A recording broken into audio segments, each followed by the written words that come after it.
오늘 하나님께서 우리에게 주시는 말씀은 히브리서 13장 1절에서 13절까지 말씀입니다. 저와 여러분이 교독해서 읽도록 하겠습니다. 형제 사랑하기를 계속하고 손님 대접하기를 대접한 이들이 너희도 함께 갇힌 것 같이 갇힌 자를 생각하고 너희도 몸을 가졌은즉 학대받는 자를 생각하라. 모든 사람은 결혼을 귀히 여기고 침소를 가늠하는 자들을 하나님이 심판하시리라. 돈을 사랑하지 말고 있는 바를 족한 줄로 알라. 그가 친히 말씀하시기를 내가 결코 너희를 버리지 아니하고 너희를 떠나지 아니하리라 하셨느니라. 그러므로 우리가 담대히 말하되 주는 나를 돕는 이시니 무서워하지 아니하겠노라. 사람이 내게 어찌하리요 하노라. 하나님의 말씀을 너희에게 일러주고 너희를 인도하던 자들을 생각하며 그들의 행실의 결말을 주의하여 보고 그들의 믿음을 본받으라. 예수 그리스도 여러 가지 다른 교훈에 끌리지 말라. 마음은 은혜로서 굳게 함이 아름답고 음식으로서 할 것이 아니니 음식으로 말미암아 행한 자는 유익을 얻지 못하였느니라. 우리에게 제단이 있는데 장막에서 섬기는 자들은 그 제단에서 먹을 고난이 없나니 이는 죄를 위한 짐승의 피는 대제사장이 가지고 성소에 들어가고 그 육체는 영문 밖에서 불사름이라. 그러므로 예수도 자기의 피로써 백성을 거룩하게 하려고 성문 밖에서 고난을 다 함께 그런즉 우리도 그의 치욕을 짊어지고 영문 밖으로 그에게 나아가자. 아멘. 우리 나라와 민족을 위해서 같이 기도하십시다. 하나님의 방법으로 남북한이 통일이 이루어 한반도에 평화가 정착되기를 기도하십시다. 야당과 여당이 소통하여 다양함 가운데 통일성을 이루어 국정을 이루게 하여 주옵소서. 또 경기가 회복되어서 청년, 중장년들에게 양질의 일자리가 공급되게 하여 주옵소서. 주님, 대한민국을 불쌍히 여겨 주옵소서. 우리가 참목소리로 통성으로 기도하시겠습니다. 하나님 아버지, 나라와 민족을 위해서 기도합니다. 하나님, 저희들이 아버지 이렇게 여러 가지 국면 분홀과 어려움 속에서 있지만 이것이 하나님 아버지 저희가 더 성장하기 위한 하나님 아버지 주여 성장통인 줄로 믿습니다. 하나님 아버지 주님께서 우리와 함께 하시기 때문입니다. 하나님 아버지 주님께서 우리를 지키시고 인도하여 주실 줄로 믿습니다. 하나님 아버지 이 대한민국이 바로 서기를 원합니다. 하나님의 사랑으로 하나 되기를 원합니다. 하나님 아버지 불쌍히 여겨 주옵소서. 어려운 점이 많이 있습니다. 하나님 아버지 소망을 가지고 나아갑니다. 하나님 아버지 주여 대한민국을 불쌍히 여겨주시고 하나님 아버지 분열이 그치고 하나 되는 대한민국이 될 수 있도록 하나님 아버지 인도하여 주시기를 간절히 바라옵고 소망하오니 하나님 주 도우시고 불쌍히 여겨주시옵소서. 한반도에 전쟁이 일어나지 않게 해주옵소서. 하나님 아버지 한반도에 전쟁이 일어나지 않도록 주님께서 붙들어 주시기를 소망합니다. 전쟁은 여호와께 속한 것이라 하셨사오니 하나님께서 우리 대한민국을 불쌍히 여겨 주옵소서. 수많은 기도하는 하나님의 백성을 기억하시고 하나님 이 대한민국을 견고하게 붙들어 주옵소서. 여당과 야당이 진보와 보수가 극렬하게 대립하는 것 이러한 모든 것들이 하나님 우리가 더 나아지기 위한 성장통인 줄로 믿습니다. 하나님 왜냐하면 주님께서 우리를 붙들고 계시기 때문입니다. 하나님 우리가 다 서로의 다양함 속에서도 통일성을 이루어서 나라와 민족을 위하여 하나님 우리가 하나 될 수 있도록 큰 은혜 베풀어 주옵소서. 경기가 많이 어렵습니다. 하나님 사회에 나가는 청년들이 정말 소망을 가질 수 있는 대한민국이 될 수 있도록 인도하여 주시옵소서. 하나님 모든 것은 하나님으로부터 신령한 것이 임하는 줄로 믿습니다. 우리 대한민국 불쌍히 여겨주시고 하나님 앞에 부르짖어 기도하며 나아감으로 인하여 다시 시작하는 우리 대한민국 될 수 있도록 은혜 베풀어 주옵소서. 예수님의 이름으로 기도하였습니다. 아멘.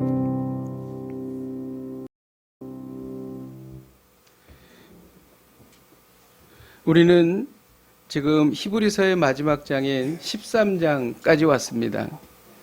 히브리서의 수신자는 누구였냐면 유대인이었는데 외국에 살고 있는 디아스포라 유대인입니다. 그래서 이들이 기독교로 개종을 했는데 자꾸 유대교로 가려고 하는 유혹에 빠져 있습니다. 그리고 로마의 핍박이 왔어요. 그래서 어떤 사람은 재산을 잃고 어떤 사람은 갇히기도 했습니다. 이런 어려움 속에서 어떻게 신앙을 지킬 수 있는가? 그래서 어떤 분들은 그렇게 말했습니다.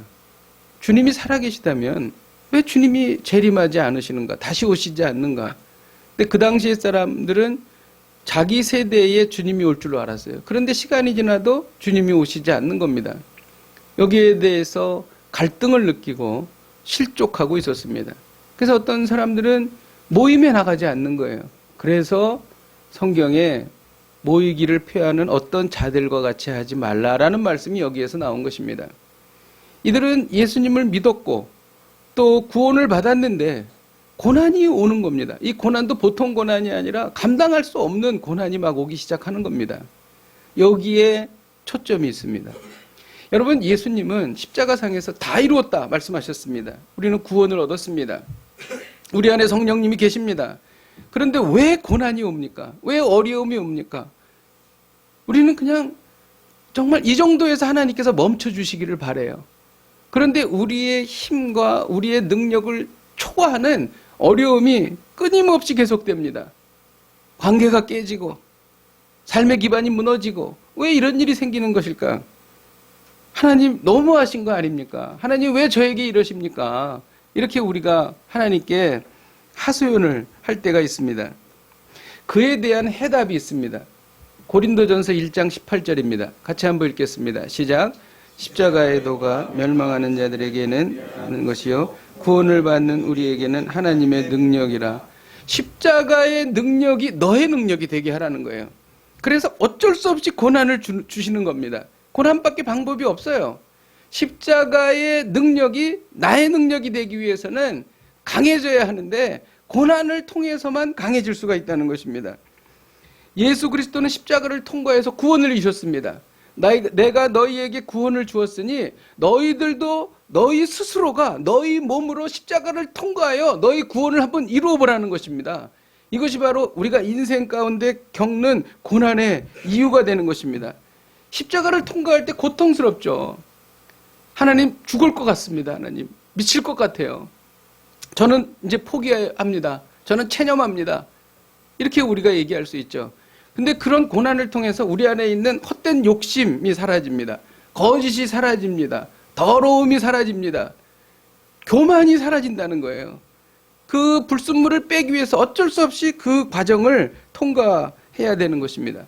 자, 하나님은 구원을 우리에게 거저 주셨어요. 100% 하나님께서 하셨고 우리가 한 것은 없습니다. 우리는 단지 믿고 순종해서 구원받았어요. 그러면은 그 다음부터 우리가 해야 할 몫이 있는데 그것은 바로 성화입니다.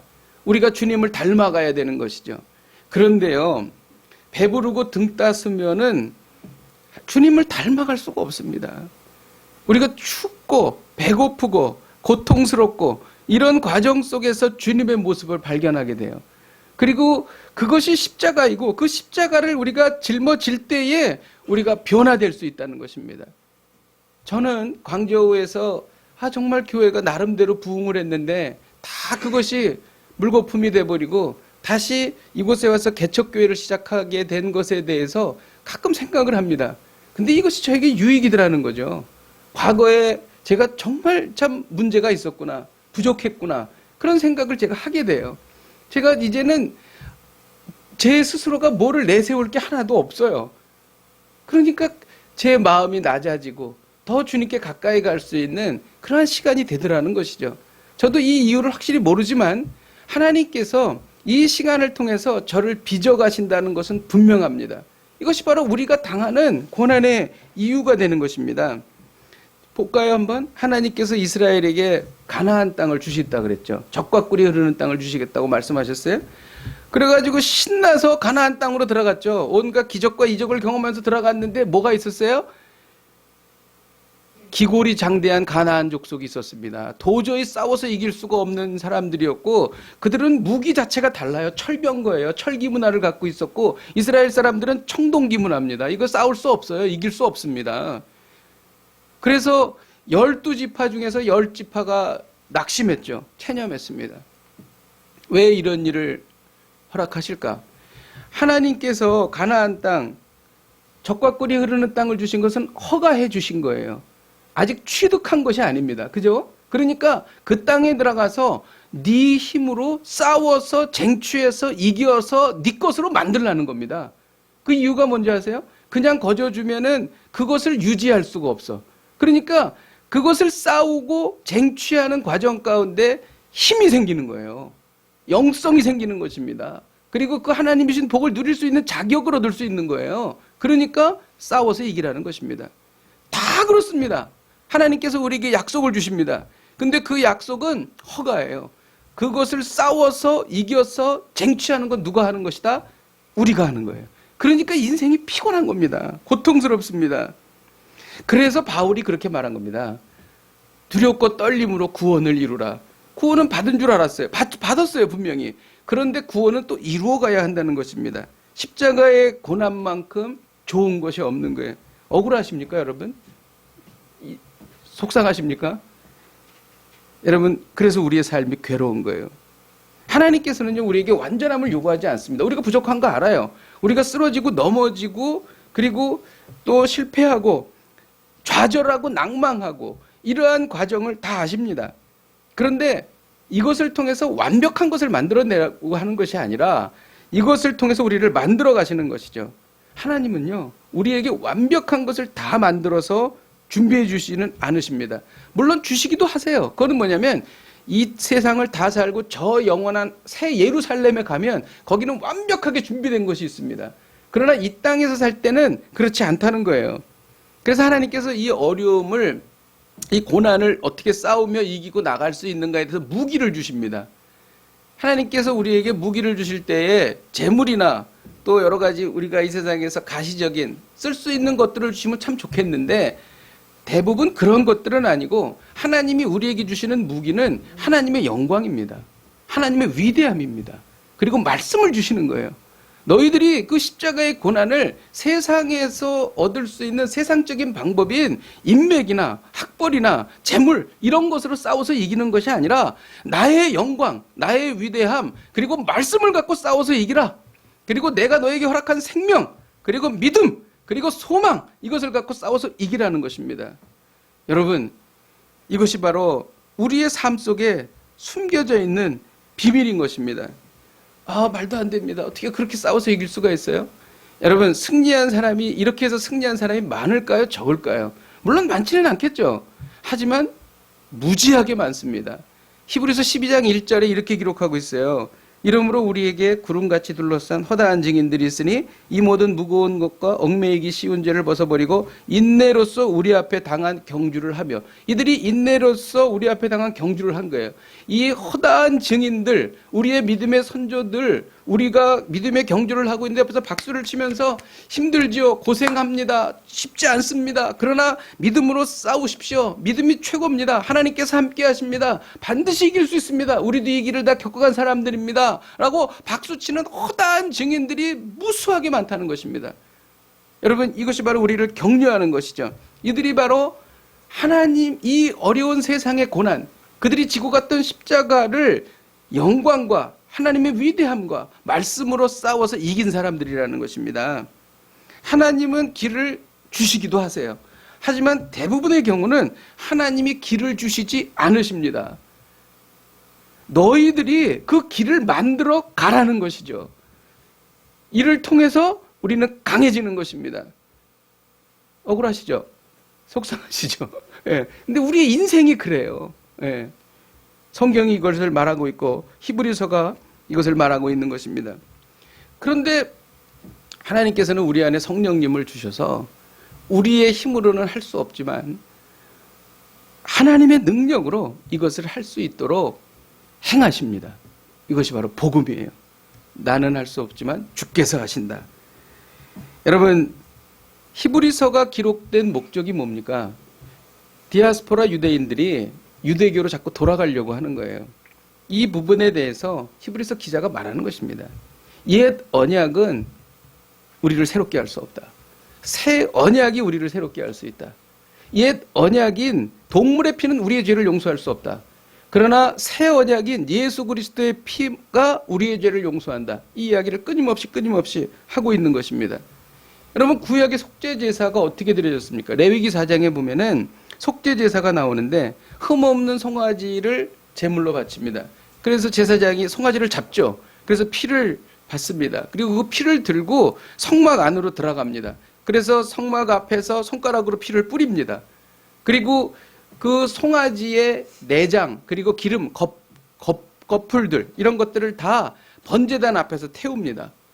그리고 나서 나머지 부분들, 뭐 머리나 가죽이나 뭐 똥이나 이런 부분들은 영문 밖으로 나가서 태워버린다는 것이죠. 레위기 4장 11절에서 12절을 같이 한번 읽도록 하겠습니다. 시작. 그 숫송아지의 가죽과 그 모든 고기와 그것의 머리와 정강이와 내장과 똥 곧 그 송아지의 전체를 진영 바깥에 버리는 곳인 정결한 곳으로 가져다가 불로 나무 위에 사르되 곧 재버리는 곳에서 불사를 찌니라. 이 말씀이 중요합니다. 지금 보면은 영문 안에서 드리는 제사는 거룩한 것이고 영문 밖에는 거룩하지 않은 것을 버리는 것이라고 생각을 했는데 이 말씀에 보면은 영문 밖에 진영 바깥에 재버리는 곳이 뭐라 그러냐면 정결한 곳이다 이렇게 말합니다. 이상하지 않습니까? 거기가 왜 정결한 곳이에요? 성막이 정결한 곳이어야 되잖아요. 그런데 재버리는 곳이 정결한 곳이다라고 말합니다. 자, 그러면 예수님이 속죄 제사를 어떻게 드렸습니까? 히브리서 13장 12절을 같이 한번 읽어보겠습니다. 시작. 그러므로 예수도 자기 피로써 백성을 거룩하게 하려고 성문 밖에서 고난을 받으셨느니라. 성문 밖입니다. 예수님이 고난 받으신 것은 영문 밖에서 고난을 받으신 것입니다. 이 예수님이 영문 밖에서 고난 받으셨기 때문에 영문 밖이 정결하다는 거예요. 그러니까 영문 안에서 드리는 옛 언약은 무효하다는 거예요. 더 이상 효과가 없다는 거예요. 효력이 없다는 것입니다. 성문 밖, 영문 밖에서 드려진 제사가 효력이 있다는 것입니다. 그곳이 정결한 곳이라는 것이죠. 그 이유는 뭐냐면 예수님께서 성문 밖에서 제사를 그분의 몸으로써 참된 제사를 드리셨기 때문인 것입니다. 이 이야기가 지금 대상이 누구냐면 유대교로 돌아가려고 하는 디아스포라 유대인이란 말이죠. 그러니까 이들에게 옛 언약은 잘못된 것이라고 말해주고 있는 거예요. 그래서 10절에 보면 이렇게 말합니다. 장막에서 섬기는 자들은 제단에서 먹을 권한이 없다. 제사장들이 장막 안에서 먹을 게 없다는 거예요. 그것은 건질 것이 없고 유익한 것이 없다는 것이에요. 그러면 다시 말하면 장막 밖에, 즉 영문 밖에 우리들이 건질 것이 있고 우리들이 먹을 것이 있다는 것입니다. 그것은 뭐예요? 새 언약, 예수 그리스도로 말미암아 드려진 참 제사를 여기에서 말하고 있는 것이죠. 결론적으로 구약의 제사는 더 이상 효력이 없고 예수 그리스도의 제사가 효력이 있다. 이것을 설득하고 말하고 있는 것이죠. 이러한 사실로 미뤄볼 때 성도들은 어떻게 해야 하는가? 이것이 히브리서 전체의 결론입니다. 13절을 같이 한번 읽겠습니다. 시작. 그런즉 우리도 그의 치욕을 짊어지고 영문 밖으로 그에게로 나아가자. 예수 그리스도의 치욕을 짊어지고 영문 밖으로 나아가라는 것입니다. 더 이상 영문 안에서 이루어지고 있던 제사에 더 이상 연연하지 말고 영문 밖에서 이루어진 예수 그리스도의 구원으로 나아가야 한다는 거예요. 이것이 히브리서 기자가 강조하는 말입니다. 그런데 영문 밖으로 나아갈 때 그냥 나간 것이 아니라 십자가를 지고 나아갔다는 거예요. 그러니까 이것은 고난을 말하고 있는 것이죠. 오늘의 메시지가 무엇입니까? 당신이 구원받은 성도라면 십자가를 지고 영문 밖으로 나아가라는 것입니다. 히브리서는 이 이야기를 하기 위해서 13장까지 지금까지 이야기한 거예요. 예수님의 제자는 예수님이 걸어가신 길을 따라서 같이 가야 합니다. 로마서 8장 17절에 보면 우리가 영광을 받기 위해서는 함께 고난도 받아야 할 것이다 라고 기록하고 있는 것입니다. 자, 그러면 영문 밖으로 나아가는 것은 무엇인가? 당시 로마가 핍박을 했던 것처럼 우리가 뭐 예수 그리스도를 믿는다는 이유로 종교의 자유가 보장되어 있는 대한민국에서 우리가 무슨 뭐 십자가에 달릴 일이 있습니까? 뭐 고난을 당할 일이 있습니까? 히브리 기자는 이 영문 밖으로 나아가는 제사가 어떤 제사인지에 대해서 말하고 있습니다. 그것은 찬송의 제사입니다. 15절을 같이 한번 읽도록 하겠습니다. 시작. 그러므로 우리는 예수로 말미암아 항상 찬송의 제사를 하나님께 드리자. 이는 그 이름을 증언하는 입술의 열매니라. 우리는 십자가라고 하면 고난만을 생각하지만 히브리 기자는 십자가의 제사는 찬송의 제사다라고 기록합니다. 그러니까 위험한 종교의 핍박을 받는 어려운 상황 속뿐만이 아니라 그렇지 않은 상황 속에서 우리는 십자가를 지고 나가야 하는데 그 제사는 찬송의 제사다. 이 찬송이라고 하는 말은 원어로 말하면 감사의 제물, 감사의 제사라는 뜻입니다. 감사라는 의미가 들어있다는 것이죠. 감사해서 바치는 물건이라는 뜻입니다. 그러므로 찬송의 제사는 감사의 제사인 것이죠. 십자가를 지고 영문 밖에 나가는 것은 감사의 제사다라고 히브리 기자가 말하고 있는 것입니다. 여러분, 감사는 너무나 중요한 것입니다. 아프리카 북부의 잠비아의 고산지대에 살고 있는 한 부족이 있습니다. 바벤바 부족입니다. 이 바벤바 부족은 매우 원시적인 사람들이에요. 그런데 이 사람들에게 특징이 있는데 범죄가 거의 일어나지 않는다는 거죠. 그래서 왜 범죄가 그 부족에게 일어나지 않는가를 사람들이 조사를 해봤습니다. 그런데 간혹 그 규범을 어긴 사람이 있으면 마을 중심에다가 그를 이렇게 세워놓는다 그래요. 그러면서 사람들이 지나가면서 그 사람에게 한 사람씩 말을 하는 겁니다. 뭐라고 말을 하냐면, 저번에 저에게 먹을 것을 가져다 줘서 참 감사했습니다. 이렇게 얘기하는 거예요. 지난번 우리 아들이 다쳤을 때 도와줘서 참 감사했습니다. 제가 그때 실수했을 때 저를 용서해서 참 감사했습니다. 또 어떤 자매가 와서 결혼할 때 저에게 와서 정말 진심으로 축하해 주셔서 저는 정말 감사했습니다. 이렇게 말하는 거예요. 그래서 이들이 고수하는 전통은 감사합니다. 그래서 늘 감사합니다. 감사합니다. 바벤바 부족의 전통은 감사해요.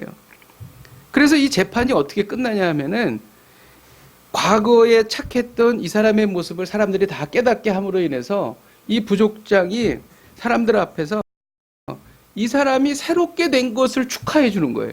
그래가지고 다 박수를 치면서 그 재판은 끝납니다. 여러분, 그 재판을 받은 사람의 마음이 어땠을까요? 다시 새로워졌다는 거죠. 그 이유가 뭐냐면 감사를 통해서 새로워졌다는 것입니다. 우리 마음 안에, 심령 안에 불평과 불신과 절망과 비난이 있으면 우리의 심령이 탁해집니다. 그러면 하나님을 볼 수가 없어요. 하나님이 보이지 않습니다. 영안이 어두워지는 것이죠. 그런데 예수님은 우리에게 감사를 주셨습니다. 사소한 감사로 시작하여서 범사의 감사함까지 이르게 되면 선한 양심이 살아납니다. 그리고 하나님을 볼 수 있는 영안이 열리게 되는 것이죠. 그리고 하나님께서는 이 제사를 너무 기쁘게 받아주십니다. 이것이 바로 감사의 제사인 거예요. 정말 그런가? 성경은 그렇게 말하고 있어요. 시편 50편 23절을 같이 한번 읽겠습니다. 시작. 감사로 드리는 제사가 나를 영화롭게 하라니 맹결 남게 하는 자에게 내가 하나님의 구원을 보이리라. 아멘. 여러분, 정말 너무 감사하지 않습니까? 다른 거 다 떠나서, 다른 거 다 떠나서 우리가 건강하게 살 수 있다는 게 너무 감사하지 않습니까? 여러분, 병원에 한번 가보세요. 암병동에 한번 가보세요. 우리가 병원에 입원하지 않았다는 거, 그거 얼마나 그게 감사합니까? 건강하다는 것. 그리고 우리 아이들이 학교에 갔다가 열심히 공부하고 집에 돌아와서 같이 저녁 때 식탁에서 같이 밥을 먹을 수 있다는 거, 이 얼마나 감사합니까? 또 일을 하고 집에 돌아와서 같이 또 이렇게 저녁 시간을 보낼 수 있다는 게 얼마나 감사합니까? 아침에 일어나는 게 얼마나 감사합니까? 여러분, 너무 감사하지 않습니까? 저는 다시 교회를 시작하게 돼서 너무 감사해요. 이 감사는 정말 어떻게 표현할 수가 없습니다. 매일 교회에 와서 제일 먼저 하는 기도가 그거예요. 하나님, 어떻게 이런 일이 일어날 수 있습니까? 어떻게 교회를 다시 시작할 수 있게, 교회를 섬길 수 있게 해주십니까? 너무 감사합니다. 저 그렇게 기도를 하고 하루를 시작합니다. 여러분, 감사하면 갈등이 없어지는 거예요. 감사하시기를 주님의 이름으로 축복드립니다. 이것을 제사라고 그랬어요. 제사가 뭡니까? 하나님과 사람 사이에 만나게 해주는 거예요. 감사의 제사, 감사를 통하여 하나님을 만나는 것입니다. 또 히브리 기자는 영문 밖으로 나아가는 것을 사랑의 제사라고 말합니다. 16절을 같이 한번 읽겠습니다. 16절 시작. 오직 선을 행함과 서로 나누어 주기를 잊지 말라. 하나님은 이 같은 제사를 기뻐하시느니라. 히브리서는요, 선을 행하고 나누어 주는 것을 제사라고 말했습니다. 사랑의 제사라고 말했습니다. 이것을 1절에서 3절까지 기록하고 있는데 2절에는 손님을 대접하는 것이 사랑의 제사다라고 말합니다. 초대교회 당시에는 숙박시설이 별로 없었습니다. 그래서 이 여행자들, 나그네들이 자기가 잘 수 있는 곳을 찾는 게 큰 일이었어요. 그래서 이 나그네를 대접하는 것을 미덕으로 여겼고 하나님께서는 그것을 잘 대접하라고 말씀하셨죠. 왜냐하면 이스라엘 백성들이 애굽에서 나그네 되었기 때문에 그렇습니다. 그런데 누구나 이 땀 냄새 나고 이렇게 여행 중인 사람을 대접한다는 것은 그렇게 쉬운 일이 아니죠. 그렇게 내키는 일은 아닌 것입니다. 약 한 10,000명 정도가 참석하는 교회에서 일어난 일입니다. 그날은 이제 담임 목사님이 새로 부임하는 날이었어요. 그래서 성도들이 이제 기대감이 있는 거죠. 아, 그 목사님이 얼마나 설교를 잘하시나, 또 그 목사님 얼마나 인품이 좋으신가, 막 기대감이 있어서 그날 그 10,000명이 되는 성도들이 막 설레임을 갖고 목사님을 기다린 겁니다. 그런데 그 중에 어떤 남루한 그 노숙자가 아주 그 노숙자 냄새 아시죠? 그 노숙자 냄새가 아주 독합니다. 근데 그런 냄새를 풍기면서 아주 그 남루한 옷을 입은 노숙자가 돌아다니면서 아, 뭐 배가 고파서 먹을 게 없는데 돈 좀 주십시오. 그러면서 막 돌아다니는 겁니다. 근데 대부분이 사람들이 다 외면했어요. 근데 한 3명 정도가 그냥 대답만 해줬어요. 돈을 준 것도 아니에요. 그냥 대답만 해줬어요. 말상대만 해준 겁니다. 그리고 나서 이제 예배가 시작이 이제 되는데 그 노숙자가 맨 앞에 가서 앉는 거예요. 그랬더니 그 예배 안내위원이 가가지고 아, 여기는 앉으시면 안 된다고 그래가지고 맨 뒷자리로 안내를 했습니다. 그래서 이제 이 노숙자는 아무 말도 없이 이제 맨 뒷자리에 앉아서 예배가 시작이 됐고 수석 장로님이 이제 나오셔가지고 아, 오늘 그 새롭게 부임하신 예레미야 스테피크 우리 담임 목사님을 모시겠습니다. 우리 박수로 환영해 주시면 하는데 박수를 막 치는데 맨 뒤에 앉아있던 그 노숙자가 걸어 나오는 겁니다. 그래가지고 마이크 받아가지고 이제 그 앞에 쓴 거예요. 그러니까 박수를 막 치다가 사람들이 박수 소리가 이제 점점 작아진 거예요. 그리고 이게 무슨 일인가 이런 생각이 든 겁니다. 근데 이 목사님이 아무 말도 안 하고 그냥 성경을 읽기 시작했습니다. 마태복음 25장 34절에서 40절인데요. 이 실제로 있었던 일입니다. 그때 임금이 그 오른편에 있는 자들에게 이르시되 내 아버지께 복받을 자들이여 나와 창세로부터 너희를 위하여 예비된 나라를 상속받으라. 내가 줄일 때에 너희가 먹을 것을 주었고 목마를 때에 마시게 하였고 나그네 되었을 때에 영접하였고 헐벗었을 때에 옷을 입혔고 병들었을 때에 돌보았고 옥에 갇혔을 때에 와서 보았느니라. 이에 의인들이 대답하여 이르되 주여 우리가 어느 때에 주께서 줄이신 것을 보고 음식을 대접하였으며 목마르신 것을 보고 마시게 하였나이까.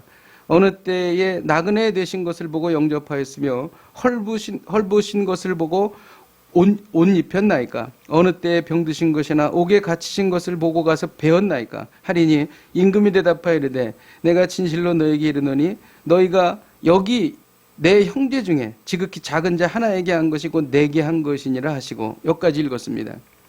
그리고 목사님은 아침에 자기가 경험했던 일들을 성도에게 이야기를 하기 시작했습니다. 곳곳에서 우는 소리가 들리기 시작했습니다. 모든 성도들은 부끄러움으로 고개를 들지 못했습니다. 그리고 목사님은 마지막으로 이렇게 말씀하셨어요. 저는 오늘 많은 사람들이 모여있는 것을 보았지만 하나님의 교회는 보지 못했습니다.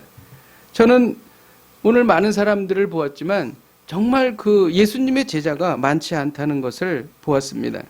세상에는 사람이 많지만 예수님의 제자는 충분하지 않습니다. 여러분들은 예수님의 제자가 되길 원하십니까? 당신이 섬겨야 할 예수님은 지금 어디에 계십니까? 이렇게 말했다고 합니다. 히브리서는 사랑의 제사는 손 대접하는 것이라고 말합니다. 또 3절에는 사랑의 제사가 갇힌 자를 생각하는 것이라고 말합니다. 또 사랑의 제사를 뭐라고 말하냐면 음행하지 않는 것이라고 말하는 것이죠. 여러분, 우리가 배우자를, 한 남자를, 한 여자를 만 평생 사랑하다가 이 세상을 떠난다면 우리는 하나님께 사랑의 제사를 드린 것이다라고 성경은 말하고 있는 것입니다. 여러분, 이것이 바로 십자가를 지고 영문 밖으로 나아가는 것입니다.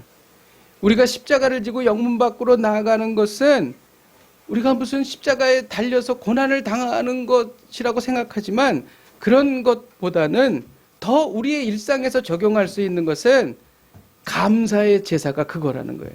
사랑의 제사가 십자가를 지고 영문 밖으로 나아가는 것이라는 것입니다. 이것이 바로 히브리서의 결론이에요. 제가 처음에 히브리서를 시작하면서 수신자가 유대인 디아스포라로서 유대교로 돌아가려는 갈등 속에 있고 핍박 속에 있는 사람들을 대상으로 그들의 믿음을 굳건하게 하기 위해서 쓴 것이라고 제가 말씀드렸습니다. 그래서 그들에게 하는 핵심적인 내용은 무엇인가? 십자가를 지고 영문 밖으로 나아가라는 것입니다. 영문 안에 있던 옛 제사는 더 이상 능력이 없으니 예수 그리스도의 십자가 제사인 참 제사로 나아가라는 것입니다. 그리고 오늘 우리에게 주시는 말씀은 십자가를 지고 영문 밖으로 나아가라는 것입니다. 하나님 앞에 감사의 제사를 드리라는 것입니다.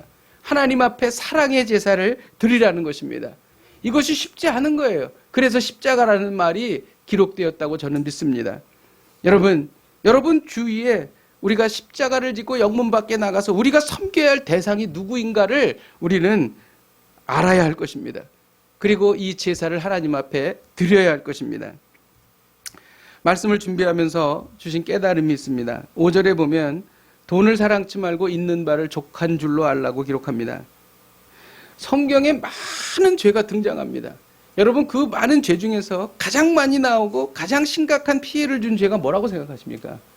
이스라엘 백성을 보면 알 수 있어요. 우상 숭배의 죄입니다. 우상 숭배의 죄. 이 우상 숭배의 죄 때문에 그들이 바알 신과 아세라 신상을 섬겼기 때문에 그들은 망했어요. 북이스라엘은 아수르에게 망했습니다. 남유다는 바벨론에게 망했습니다. 그 이유가 뭐예요? 우상 숭배입니다. 여러분 이 우상 숭배는 현대를 살아가는 우리에게도 그대로 적용됩니다. 나의 삶의 근간이 하나님이 아니라 다른 것이 될 때 우상 숭배자가 됩니다. 늘 우상 숭배자도 있어요. 그런데 시간대별로 우상 숭배자가 되는 사람이 있습니다. 어떤 경우에는 하나님을 섬기지만 어떤 경우에는 우상 숭배자가 됩니다. 돈, 성공, 자녀 이런 것들이 우상이 될 수 있습니다. 여러분 우상 숭배의 뿌리가 뭔지 아세요? 탐심입니다. 이것에 대해서 골로새서 3장 5절에 그러므로 땅에 있는 지체를 죽이라 곧 음란과 부정과 사욕과 악한 정욕이니 과 탐심이니 탐심은 우상 숭배니라. 맞습니다. 탐심이 문제입니다. 탐심. 돈과 물질은 그 자체로서 나쁜 것은 아니에요. 오히려 그것을 잘 사용하면 유용하게 그리고 하나님의 영광을 위해서 쓸 수 있습니다. 그런데 문제는 이 돈이나 물질이 우상이 된다는 거예요. 돈이 나의 삶의 근간이 되는 거예요. 바울은 이렇게 말했죠. 돈을 사랑하면 일만 악의 뿌리가 되나니 이것을 사모하는 자들이 미혹을 받아 믿음에서 떠나 근심이 자기를 찔렀다 이렇게 말합니다. 오늘 성경은요 인간이 탐심을 버릴 수 있는 방법을 말하고 있어요. 인간이 탐심을 버릴 수 있을까요? 아마 목숨이 끊어지는 순간까지 탐심을 버리지 못할 겁니다. 그런데 성경은 탐심 버릴 수 있다 말합니다. 그 탐심을 버릴 수 있는 방법을 뭐라 그러냐면은 있는 바를 족하게 하려는 겁니다. 여러분 잘 생각해 보세요. 내가 갖고 있는 재산을 한번 생각해 보세요. 내가 갖고 있는 것을 한번 생각해 보세요. 그런데 지금 이 상태에서 족하다, 됐다, 만족하다 이렇게 생각하면 우리는 더 이상 돈이나 물질의 노예가 되지 않고 그것을 잘 사용할 수 있다는 것입니다. 족하십니까 여러분? 아멘 한번 해보세요. 족하십니까 여러분? 아멘. 이상하게 아멘 하신 분도 계세요. 바울은 빌립보 성도들에게 이렇게 말했어요. 어떠한 형편이든지 내가 자족하기를 배웠나니 내가 비천에 처할 줄도 알고 풍부에 처할 줄도 알아 모든 일에 배부르며 배고픔과 풍부와 궁핍에도 일체의 비결을 배웠노라. 그 이유가 뭔지 아십니까? 바울은 자기가 있는 것으로 자족할 줄 알았기 때문이에요. 내가 있는 것이 만족하니까 비천에 처할 수도 있고 풍부에 처할 수도 있어요. 그래서 바울은 대단한 능력을 갖게 되는데 뭐라고 선포하냐면 내게 능력 주시는 자 안에서 내가 모든 것을 할 수 있다. 누가? 자족하는 사람에게. 이야, 자족하면 능력 주시는 자 안에서 모든 것을 할 수 있게 되는 것입니다. 자족할 수 있느냐? 자족할 수 없느냐? 이것에 대한 결정적인 요인이 있어요. 그게 뭔지 아세요? 믿음입니다. 믿음. 공중에 나는 새를 먹이시고 오늘 피었다 오늘 지는 들풀도 입히시는 하나님께서 하물며 하나님의 백성인 나를, 나의 필요를 채우지 않으시며 나에게 먹이시고 나에게 입히시지 않겠는가라고 하는 믿음이 있으면 자족하는 거예요. 지금 내가 있는 게 조금 있어도 믿음으로 보는 겁니다. 아, 하나님께서 나를 도와주셔서 나는 앞으로도 나의 필요를 하나님이 채우실 거야 라고 하는 믿음이 있으면 자족할 수 있다는 것입니다. 한국 경기가 이제 뭐 어려워지고 뭐 그러니까 지금 내가 지금이나마 좀 건강할 때 모아가지고 해야지 내가 그 나의 노후 생활을 버틸 수가 있어라고 생각하면서 막 미친 듯이 말이죠. 막 하루에 막 정말 잠 5시간씩 자면서 막 돈을 벌고 막 그러는 분들 있지 않습니까? 근데 자족하는 사람은 그럴 필요가 없는 거죠. 그때 되면 그때에 맞게 하나님께서 나에게 은혜를 주실 거야. 필요한 것을 주실 거야. 아멘. 예. 아멘. 예. 이게 자족입니다. 그래서 성경이 아주 디테일해요. 그러면 자족할 수 있는 조건을 얘기합니다. 그러니까 자족하는 게 사람마다 다 다를 거 아닙니까? 그러면 어떤 조건에서 자족할 수 있느냐? 디모데전서 6장 7절에서 8절에 이렇게 말합니다. 우리가 세상에 아무것도 가져온 것이 없음에 또한 아무것도 가지고 가지 못하리니 우리가 먹을 것과 입을 것이 있은즉 족한 줄로 알 것이니라. 기준은 내가 먹을 게 있느냐? 내가 입을 게 있느냐? 자, 옷들 다 입고 계시죠? 냉장고에 열면 먹을 거 다 있죠? 쌀통에 쌀 있죠? 그러면 자족하라는 것이죠. 만족하라는 것입니다. 이게 기준이에요, 여러분. 할렐루야. 이 말이 바로 돈을 사랑치 말고 있는 바를 족한 줄 알라는 것의 의미인 것입니다. 만일 우리가 이렇게 자족할 수 있다면 어떤 것에도 흔들리지 않아요.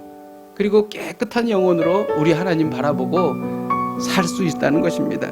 이런 인생이 되시길 주님의 이름으로 축복드립니다. 오늘 하나님은 우리에게 말씀하십니다. 당신이 구원받은 성도라면 십자가를 지고 영문 밖으로 나아가라. 당신이 구원받은 성도라면 십자가를 지고 영문 밖으로 나아가라. 이를 위하여 감사의 제사를 드리십시오. 오늘 한 종이에다가 5가지 이상 감사할 제목을 한번 써보십시오. 쓰는 순간에 불평과 불만과 비난이 다 사라질 것입니다. 그리고 사랑의 제사를 드리십시오. 늘 우리의 눈이 열려 있어야 돼요. 내가 사랑의 제사를 드릴 주변의 대상이 누구인가? 이 사람인가? 저 사람인가? 보면서 자기의 수준에 맞게, 능력에 맞게 그들을 살피고 사랑하시기를 바랍니다. 그러면 우리는 그 순간에 십자가를 지고 영문 밖으로 나아가서 예수 그리스도의 십자가의 제사를 우리가 드리고 있는 모습을 발견하게 될 것입니다. 함께 찬양하고 기도하겠습니다. 우리 십자가 그 위에 같이 한번 찬양하시겠습니다.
예수님을 신뢰합니다. 고난을 통해 십자가의 능력이 내 능력이 되게 하여 주옵소서. 이를 위해 십자가를 지고 영문 밖으로 나아갑니다. 감사의 제사를 드리겠습니다. 사랑의 제사를 드리겠습니다. 두렵고 떨림으로 구원을 이루게 하여 주옵소서. 우리 함께 통성으로 기도하시겠습니다. 하나님 주님 앞에 감사를 드립니다. 우리에게 건강을 주신 주님 너무나 감사합니다. 하나님 아버지 우리에게 아버지 하나님 주여 우리에게 할 수 있는 이 거리를 주시고 하나님 아버지 또 우리가 섬길 수 있는 기회를 주시고 아버지 하나님 가정을 주신 하나님께 감사를 드립니다. 하나님 아버지 감사의 제사를 주님 앞에 올려드리며 나아갑니다. 사랑의 제사를 주님 앞에 올려드리며 나아갑니다. 하나님 아버지 우리가 십자가를 지고 영문 밖으로 나아갑니다. 두렵고 떨림으로 구원을 이루게 하여 주시옵소서. 십자가의 능력이 나의 능력이 되게 하여 주시옵소서. 하나님 아버지 주여 우리가 주님과 함께 영광을 받기 위하여 고난도 함께 받아야 한다는 것을 믿고 나아갑니다. 이를 통하여 하나님 아버지 우리가 강해지기를 원합니다. 영성이 깊어지기를 원합니다. 예수님을 닮아가기를 원합니다. 하나님 아버지 오늘 주님 앞에 기도하며 나아가오니 성령님 역사하여 주시고 하나님 아버지 인도하여 주시옵소서. 우리가 이어서 기도할 때에 탐심을 내어버리기 원합니다. 돈과 재물에서 자유로워지기를 원합니다. 이를 위하여 자족하는 마음을 주옵소서. 빈곤에도 그리고 풍부에도 처할 줄 아는 자족함을 허락하여 주옵소서. 이를 통하여 세상이 감당치 못할 인생을 살게 하여 주옵소서. 이를 통하여 내게 능력 주시는 자 안에서 모든 것을 할 수 있는 인생이 되게 하여 주시옵소서. 우리 함께 통성으로 기도하시겠습니다.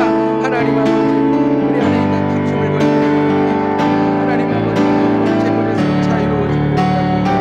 하나님 아버지 아버지 하나님 자족하는 마음을 우리에게 허락하여 주옵소서. 하나님 아버지 자족함을 우리에게 허락하여 주옵소서. 하나님 아버지 이를 통하여 세상이 감당치 못할 삶을 살기를 원합니다. 하나님 아버지 이를 통하여 내게 능력 주시는 자 안에서 하나님 아버지 모든 것을 할 수 있는 저희들이 되기를 소망하오니 성령님 역사하여 주시고 인도하여 주셔서 하나님 아버지 이를 통하여 영광 받아 주시옵소서. 하나님 아버지 함께하여 주시옵소서. 함께하여 주시옵소서. 하나님 저희들이 십자가를 지고 영문 밖으로 나아가기를 원합니다. 하나님 앞에 감사의 제사를 드립니다. 너무나 감사합니다. 너무나 감사합니다. 이 모든 것은 하나님의 은혜입니다. 우리에게 영원한 생명을 주신 하나님 너무나 감사드립니다. 우리에게 먹을 것과 입을 것을 주신 하나님 너무나 감사를 드립니다. 하나님 우리가 사랑의 제사를 드리기를 원합니다. 우리가 눈을 크게 뜨고 우리가 섬겨야 할 사람들이 누구인지를 하나님 알게 하여 주시고 사랑의 제사를 드리는 저희들이 되게 하여 주시옵소서. 이를 통하여 두렵고 떨림으로 구원을 이루는 저희들이 되게 하여 주시옵소서. 예수님의 이름으로 기도하였습니다. 아멘.